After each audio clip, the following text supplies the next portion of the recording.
如果大家可能有留意新聞咧，都知道我自己好唔小心，我之前咧就跌到甩宗教。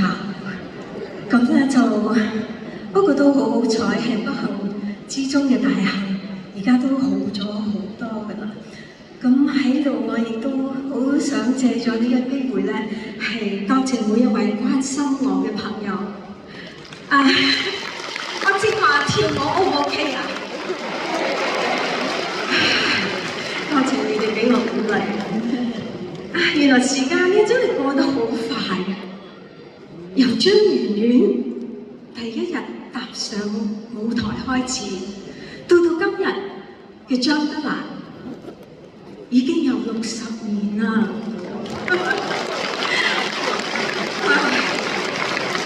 還好啊，我個樣都好似仲見得下人啊，冇乜變啊，係咪冇乜變咧？真係假㗎？唔好氹我開心噃。其實咧，如果話冇變嘅，真係呃你嘅啫。嗱，我自己覺得我而家咧，即係起碼係豐滿咗少少啦，少少啦，同埋成熟咗少少。不過有一樣嘢，我覺得我係冇乜點變嘅，就係我把聲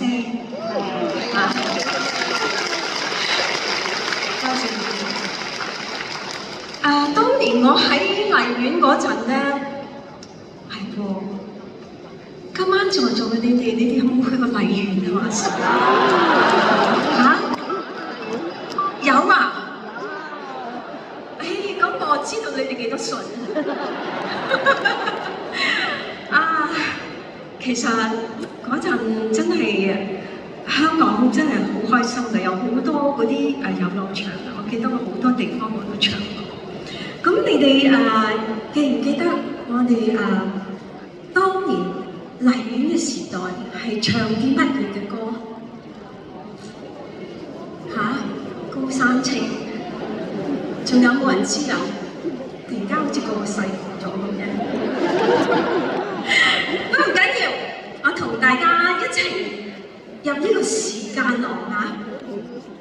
首先我哋去到呢個張圓圓嘅時代，我第一首喺荔園唱嘅歌好唔好嘛？